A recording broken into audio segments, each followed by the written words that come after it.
Okay, my dear students, the classification of matter at bulk level. Bulk ಅಂದರೆ ಬಹಳ ದೊಡ್ಡದಾಗಿ ಅಥವಾ ಮ್ಯಾಕ್ರೋ ಲೆವೆಲ್ ಅಂತ ನಾವು ಕರಿತೇವೆ. ಸೊ ಮ್ಯಾಟರನ್ನು ನಾವು ಎರಡು ಥರವಾಗಿ we will classify into two forms. One is mixture, another one is a pure substance. This mixture again classified into two types: homogeneous mixture, heterogeneous mixture.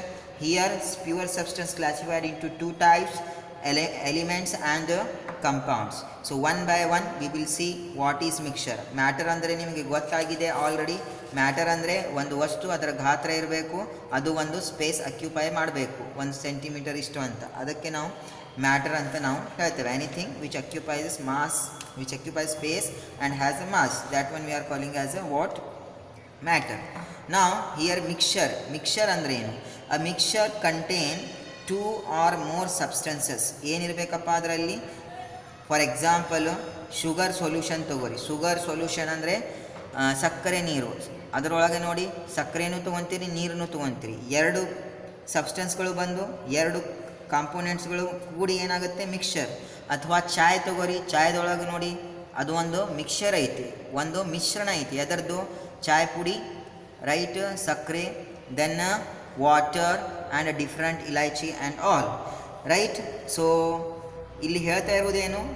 2 or more substance present in it, which and each substance present in it is called. ಇದು ಎರಡು ಸಲ ಆಗಿದೆ. You just keep present in it is called what? Components. Components ಅಂದರೆ ಏನು? ಭಾಗಗಳು. ಈಗ ಸಕ್ಕರೆ ನೀರಿನಲ್ಲಿ ಎರಡು ಭಾಗ, ಒಂದು ಸಕ್ಕರೆ, ಇನ್ನೊಂದು ನೀರು. ಎರಡು ಭಾಗಗಳು ಇರಬೇಕು ಅಥವಾ ಎರಡಕ್ಕಿಂತ ಹೆಚ್ಚು ಭಾಗಗಳು ಇರಬೇಕು. ಎದರದ್ದು? ಸಬ್ಸ್ಟೆನ್ಸ್ದು. ಅದು ಕೂಡಿಸಿದ್ರಪ್ಪ ಅಂದ್ರೆ ಮಿಶ್ರಣ ಆಗುತ್ತೆ. ಅದಕ್ಕೆ ನಾವು ಇಂಗ್ಲೀಷ್ನಲ್ಲಿ ಮಿಕ್ಸ್ಚರ್ ಅಂತ ನಾವು ಕರಿತೇವೆ. So sugar example is a sugar solution, air, tea, etcetera. These are what, my dear students? Mixture. Mixture ಅಂದರೆ ಮಿಶ್ರಣ. Next we will discuss homogeneous mixture, right? So after mixture we will see homogeneous, then heterogeneous. Okay, homo means what? Same. ಇಲ್ಲಿ ನೆನಪಿನಲ್ಲಿ ಇಟ್ಕೊಳ್ಳಿ, homo means same, hetero means different, right? ಈಗ ನೀವು sugar solution ಅದು add ಮಾಡ್ತೀರಿ. Add ಮಾಡಿದ ನಂತರ ಏನಾಗುತ್ತೆ? ಅದರೊಳಗೆ ನೋಡಿ, ನಿಮ್ಗೆ ಎಲ್ಲಿ ಶುಗರ್ ಮಾಲಿಕ್ಯೂಲ್ಸ್ಗಳು ಕಾಣೋದಿಲ್ಲ, ರೈಟ್? ಶುಗರ್ ಮಾಲಿಕ್ಯೂಲ್ಸ್ಗಳು ಎಲ್ಲಿ ಕಾಣೋದಿಲ್ಲ. ಯಾಕೆ? ಪೂರ್ತಿ ಮಿಕ್ಸ್ ಆಗಿಬಿಟ್ಟಿರುತ್ತೆ. ಚಾಯ್ನು ನೋಡಿ ಎಲ್ಲಿ ನಿಮಗೆ ಸಿಗೋದಿಲ್ಲ. ಅದನ್ನೇ ಏರ್ ನೋಡಿ, ಏರ್ನಲ್ಲಿ ನಿಮಗೆ ಕಾಣೋದಿಲ್ಲ. ಆಕ್ಸಿಜನ್ ಐತಿ, ಸಲ್ಫರ್ ಐತಿ, ನೈಟ್ರೋಜನ್ ಇದೆ ಅಂತ, right? You can't recognise the particular component you added or you made as a mixture. In a mixture you can't recognize. It means all the mixture is like a same, right? Sugar solution you will looking as a same, right? There is no layer. For example, if you are using sand and water, sand will remain at the bottom of the water container. And also you can use water and oil, water and oil. ಮತ್ತು ನೀವು ನೀರು ಮತ್ತು ಎಣ್ಣೆ ತೊಗೊಂಡಾಗ ಏನಾಗುತ್ತೆ? ಎರಡು mix ಆಗೋದಿಲ್ಲ, ಬೇರೆ ಬೇರೆ ಲೇಯರ್ ಆಗಿ ನಿಂತು ಬಿಡುತ್ತೆ, ಬೇರೆ ಬೇರೆ. ಅದಕ್ಕೆ ನಾವು ಹೆಟ್ರೋಜೀನಿಯಸ್ ಅಂತ ಹೇಳ್ತೇವೆ. ಬೇರೆ ಬೇರೆ ಲೇಯರ್ ಆಗೋದಿಲ್ಲ, ಸೇಮ್ ಕಾಣಕತ್ತೈತೆ ನಮ್ಮ ಕೆಳಗಿಲಿಂತ ಮೇಲೆ. ಅದಕ್ಕೆ ನಾವು ಹೋಮೋಜೀನಿಯಸ್ ಅಂತ ಹೇಳ್ತೇವೆ. ಸೊ ಈಗ ಕಾಂಪೋನೆಂಟ್ಸ್ ಅಂದರೆ ಭಾಗ. ನೋಡಿ, the components completely mix with each other. ಭಾಗಗಳು ಏನಾಗಬೇಕು? ಕಂಪ್ಲೀಟ್ಲಿ ಮಿಕ್ಸ್ ಆಗಬೇಕು, ಮಿಶ್ರಣವಾಗಬೇಕು. It should be uniform. Uniform ಅಂದರೆ ಒಂದೇ ಥರ ಕಾಣಬೇಕು. ಅಂಥದಕ್ಕೆ ನಾವು ಏನಂತ ಕರಿತೇವೆ? ಹೋಮೋಜೀನಿಯಸ್ ಮಿಕ್ಸ್ಚರ್ ಅಂತ ಕರಿತೇವೆ. These are the examples. Next heterogeneous mixture, the components not completely mix. ಎಣ್ಣೆ ಮತ್ತು ವಾಟರ್ದ ಎಕ್ಸಾಂಪಲ್ ಇಲ್ಲಿ ತಗೋಬಹುದು. ಸೊ ಅದು ಏನಾಗುತ್ತೆ? ಕಂಪ್ಲೀಟ್ಲಿ ಮಿಕ್ಸ್ ಆಗೋದಿಲ್ಲ, ಒಂದೇ ಥರ ಕಾಣೋದಿಲ್ಲ. ಇಟ್ ಶುಡ್ ನಾಟ್ ಬಿ ಕಾಣೋದಿಲ್ಲ, right? That is non uniform ಅಂತಲೂ ಹೇಳ್ಬೋದು, or it should not be uniform also you can call. So this is called what? Heterogeneous mixture. Components not completely mixed and they are not uniform. Example, water with oil and sand in water, cough syrup. ಈಗ ನೋಡಿ, water oil ಇತ್ತಪ್ಪ ಅಂದರೆ ನಾವೇನು ಮಾಡ್ಬೋದು? ಆರಾಮಾಗಿ ಆಯಿಲನ್ನು ತೆಗಿಬೋದು, right? ಈಗ ವಾಟರ್ನಲ್ಲಿ ಬಹಳಷ್ಟು ಬೋರಿಂಗ್ ವಾಟರ್ನಲ್ಲಿ ಮಿನರಲ್ಸ್ಗಳಿರುತ್ತೆ. ನಾವೇನು ಮಾಡ್ತೀವಿ? ಬಾಯ್ಲ್ ಮಾಡಿ ತೆಗಿತೀವಿ. ಈಗ ನೀರಿನಲ್ಲಿ ಏನಾದರೂ ಬಿತ್ತಪ್ಪ, ಒಂದು ಕಲ್ಲು ಬಿತ್ತಂದರೆ, ಸ್ಯಾಂಡ್ ಬಿತ್ತು, ಕಲ್ಲು ಬಿತ್ತಂದರೆ ಕೈಲಿಂತಲೇ ನಾವು ತೆಗಿತೇವೆ. So there are different methods, right, to separate heterogeneous mixture. Heterogeneous mixture ಮಾಡಬೇಕಾದ್ರೆ ಬಹಳಷ್ಟು ಮೆಥಡ್ಲಿಂತ ನಾವು ಮಾಡ್ಬೋದು. ಇಲ್ಲಿ ನೋಟ್ ನಾನು ಬರೆದಿದ್ದೇನೆ. These heterogeneous mixture can be separate by physical methods like simple hand picking or filtration method. ಚಾಯ್ ಅದು ನೀವು ಫಿಲ್ಟರ್ ಮಾಡ್ತೀರಾ. ಕ್ರಿಸ್ಟಲೈಸೇಷನ್ ಅಂದರೆ ಉಪ್ಪು ನೀರು ಮಾಡಿ ನೀವು ಬಿಸಿಲಿನಲ್ಲಿ ಇಡ್ರಿ, ನೀರು ಏನಾಗುತ್ತೆ, ಆವಿಯಾಗಿ ಎವಾಪರೇಟ್ ಆಗಿ ಹೋಗಿಬಿಡುತ್ತೆ, ನಿಮಗೆ ಉಪ್ಪಿನ ಅಂಶ ಉಳಿಯುತ್ತೆ. ಆ ಥರನೂ ನೀವು ಮಾಡ್ಬೋದು. ಡಿಸ್ಟಿಲೇಷನ್ ಅಂದರೆ ನೀರನ್ನು ಕಂಟಿನ್ಯೂಸ್ ಬಾಯ್ಲ್ ಮಾಡಿರಿ, ಬಾಯ್ಲ್ ಮಾಡಿದ ನಂತರ ನಿಮಗೆ ಫ್ರೆಶ್ ವಾಟರ್ ಸಿಗುತ್ತೆ. Next, water pure substance is the part of matter. ಇಲ್ಲಿ ಮ್ಯಾಟರ್ದು ಇನ್ನೊಂದು ಭಾಗ ಏನಿದೆ, ಪ್ಯೂರ್ ಸಬ್ಸ್ಟೆನ್ಸ್, ಅದರೊಳಗಡೆ ಎಲಿಮೆಂಟ್ ಆ್ಯಂಡ್ ಕಂಪೌಂಡ್ಸ್ ಅಂತ ಇದೆ my dear students. So pure substance ಅಂದರೆ ಏನು? It is the characteristics of different forms of mixtures. Right, ಈ ಮಿಕ್ಸ್ಚರ್ನಲ್ಲಿ ನಾವು ಏನು ಆ್ಯಡ್ ಮಾಡಿದ್ದೀವಲ್ಲ, ಸಕ್ಕರೆ ಅನ್ನುವಂಥದ್ದೇ ಒಂದು ಪ್ಯೂರ್ ಅದು. ರೈಟ್, ವಾಟರ್ ಅನ್ನುವಂಥದ್ದೇ ಒಂದು ಪ್ಯೂರ್ ಸಬ್ಸ್ಟೆನ್ಸ್. ಸೊ ಅದು ಪ್ಯೂರ್ ಸಬ್ಸ್ಟೆನ್ಸ್ ಎರಡು ಕೂಡಿದವಪ್ಪ ಅಂದರೆ ಮಿಕ್ಸ್ಚರ್ ಆಗುತ್ತೆ.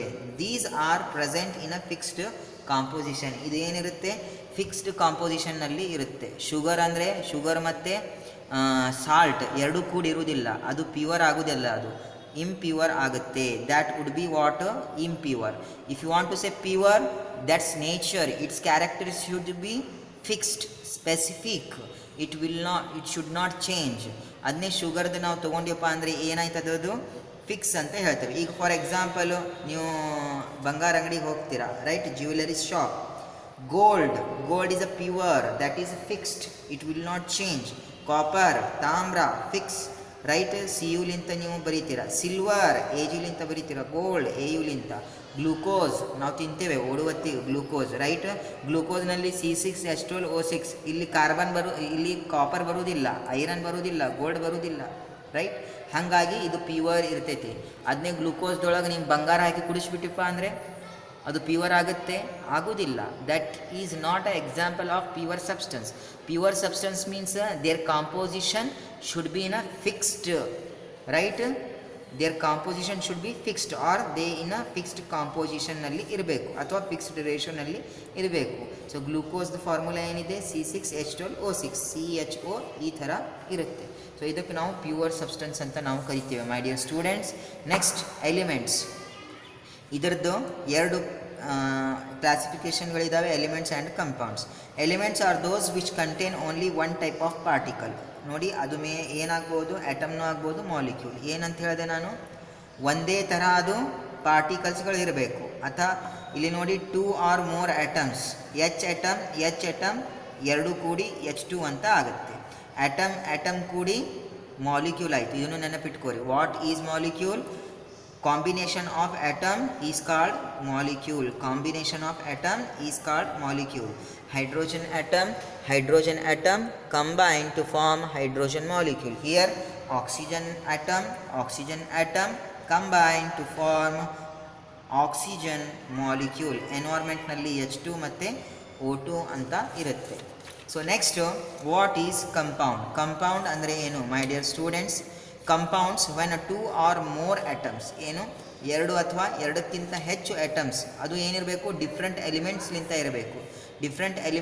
ಇರಬೇಕು, ಕಂಬೈನ್ ಆಗಿ ಅದು ನಮಗೆ ಕಂಪೌಂಡ್ಸ್ ಕೊಡುತ್ತೆ. ಫಾರ್ ಎಕ್ಸಾಂಪಲ್, ಹಿಂದೆ ನಾನು ಏನು ತೊಗೊಂಡೆ, ಆಟಮ್ ಕೂಡಿ ಆಗುತ್ತೆ, ರೈಟ್. H2O2 ನಾನು ತೊಗೊಂಡೆ. ರಿಯಾಕ್ಷನ್ ನಾವು ಹೇಗೆ ಬರೀತೇವೆ, H2 + O2 ನಾನು ತೊಗೊಂಡೆ. ಇದು ಏನಾಗುತ್ತೆ, H2O ಆಗುತ್ತೆ. ಅದನ್ನೇ N2 + H2 ತೊಗೊಂಡ್ರೆ ಇದೇನಾಗುತ್ತೆ, NH3 ಆಗುತ್ತೆ ಮೈ ಡಿಯರ್ ಸ್ಟೂಡೆಂಟ್ಸ್. ಇಲ್ಲಿ ನೋಡಿ, N2 H2 ಇದನ್ನೂ ಒಂದು ಮಾಲಿಕ್ಯೂಲ್ ಐತಿ, ಇದನ್ನೂ ಒಂದು ಮಾಲಿಕ್ಯೂಲ್ ಐತಿ, ಆಟಮ್ಲಿಂತನೇ ಬಂದಿರುವಂಥದ್ದು ಇದು. ಸೊ N ಕೂಡಿ N2 ಆಗಿರುತ್ತೆ. H combines H2. Here N2 + H2, N2 combines with H2 gives NH3. ಈಗ ಏನಾಗುತ್ತಪ್ಪ, ಕಂಪೌಂಡ್. ಸೊ ಇಲ್ಲಿ ನೀವು ನೋಡ್ಬೋದು NH3 CO2 ಎಕ್ಸಾಂಪಲ್ ಇಲ್ಲಿ ನಾವು ಬರೆದಿದ್ದೇವೆ. ಸೊ N2 H2 ಏನಿದೆ, ಇದು 2 or more ಆಟಮ್ಸ್. ಇಲ್ಲಿ ನಾನು 2 ತೊಗೊಂಡಿನಿ, ಇನ್ನೂ ಇದಕ್ಕಿಂತ ಹೆಚ್ಚಿಗೆ ಬರ್ಬೋದು. ಆದರೆ ಏನಿರಬೇಕು, ಡಿಫ್ರೆಂಟ್ ಎಲಿಮೆಂಟ್ಸ್. ಇದು ಬೇರೆ ಎಲಿಮೆಂಟ್ಸ್, ನೈಟ್ರೋಜನ್, ಇದು ಹೈಡ್ರೋಜನ್, ಬೇರೆ ಎಲಿಮೆಂಟ್, ಎರಡೂ ಕೂಡಿ ನಮಗೇನು ಬರುತ್ತೆ, ಕಂಪೌಂಡ್ ಬರುತ್ತೆ. ಸೊ ಇಲ್ಲಿ ಅದನ್ನೇ ನಾವು ಬರೆದಿರ್ಬೋದು. A compound is pure substance made up of two or more elements combined together in a definite proportion or ratio. NH4 ಬರುವುದಿಲ್ಲ, NH3 ಇದ್ರದ್ದು ರೇಷಿಯೋ ಫಿಕ್ಸ್ ಇರುತ್ತೆ. ಇಲ್ಲಿ H4O ಅಂತ ಬರುವುದಿಲ್ಲ, H2O ಅಂತಲೇ ಬರುತ್ತೆ. CO4 ಅಂತ ಬರುವುದಿಲ್ಲ, CO2. ಇದ್ರದ್ದು ನೇಚರ್ ಏನಿದೆಪ್ಪ, ಈ ಥರ ಫಾರ್ಮ್ ಆಗೋದು ಡೆಫಿನಿಟ್ ಪ್ರಪೋರ್ಷನಲ್ಲಿ ಇದೆ. And this one is always homogeneous. ಏನಿರುತ್ತೆ ಇದು? ಹೋಮೋಜೀನಿಯಸ್. ವಾಟರ್ ನೋಡಿ, ವಾಟರ್ದೊಳಗೆ ನಿಮ್ಗೆ ಯಾವತ್ತರ 2 ಲೇಯರ್ ಕಂಡಿದ್ದಾವ? ಇಲ್ಲ, ಒಂದೇ ಥರ ಲೇಯರ್ ಕಾಣಿಸುತ್ತೆ. ಎಣ್ಣೆದು ಮತ್ತು ವಾಟರ್ ನೋಡಿ 2 ಥರ ಕಾಣ್ತವೆ ಲೇಯರ್. ಹೆಟ್ರೋಜೀನಿಯಸ್ ಅಂತ ಹೇಳ್ತೇವೆ 2 ಥರ ಕಂಡ್ರೆ. ಎಲ್ಲಿ ನಿಮಗೆ ಲೇಯರೇ ಕಾಣ್ತಾ ಇಲ್ಲ, ವಾಟರ್ನಲ್ಲಿ ಲೇಯರೇ ಕಾಣ್ತಾ ಇಲ್ಲ ಅಂದರೆ ಅದು ಏನಾಗುತ್ತೆ? Homogeneous. Compound always be a what? Homogeneous. Okay, you can take here compound are classified into organic and inorganic compounds ಅಂತ ಹೇಳ್ತೇವೆ. ಆರ್ಗ್ಯಾನಿಕ್ ಕಂಪೌಂಡ್ಸ್ ಅಂದರೆ ಕಾರ್ಬನ್ ಮತ್ತು ಹೈಡ್ರೋಜನ್ಲಿಂತ ಕೂಡಿರುವಂಥದ್ದು. ಇಲ್ಲಿ ನೋಡಿ, ಇಲ್ಲಿ ನಾನು ಬರೆದಿದ್ದೆ ಕಾರ್ಬನ್ ಮತ್ತು ಹೈಡ್ರೋಜನ್ಲಿಂತ ಕೂಡಿರುವಂಥದ್ದು. ಇದು ಏನಾಗುತ್ತೆ? Organic compounds. Example is glucose. Inorganic compounds ಅಂದರೆ ಸಿಲ್ವರ್, ಕಾಪರ್, ಗೋಲ್ಡ್ಸ್ಲಿಂತ ಕೂಡಿರುವಂಥ ಕಂಪೌಂಡ್ಸ್ಗಳಿಗೆ ನಾವು ಇನ್ಆರ್ಗ್ಯಾನಿಕ್ ಕಂಪೌಂಡ್ಸ್ ಅಂತ ಹೇಳ್ತೇವೆ. So next we will discuss what the properties of matter.